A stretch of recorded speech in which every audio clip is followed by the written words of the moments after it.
How did you realize how poor or wealthy your family was? Grew up on a farm where we worked hard and learned a good work ethic. My father was an air traffic controller, but farmed full-time as well. Both of my parents grew up loved, but very poor. When they met, he was a Marine and my mother was a secretary for the government.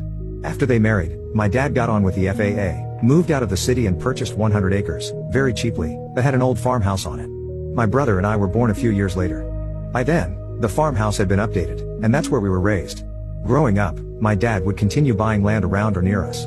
When old enough, we learned how to disc, plant, combine, bale hay, etc. I found out that they had money when I went with him to purchase farm equipment. I was probably 13 or so. John Deere dealership was about an hour from us, and I was bored to death, but stuck near my father. He purchased a new combine and a new tractor as his current equipment was getting older and needed more maintenance than he wanted to deal with.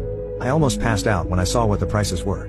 I cannot remember exactly, but the tractor was around $55,000, and the combine, with all the heads, etc., was around $100,000. For reference, you could buy a new Ferrari for around $60,000. Now, as a farmer, he depreciated his equipment, but you still had to pay for this stuff somewhat.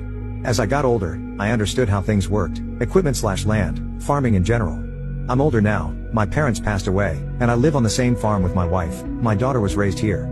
We still farm although most land is rented out. We have about 1,800 acres now. My folks, although very well off, never showed it, were terrific parents/grandparents, and taught us good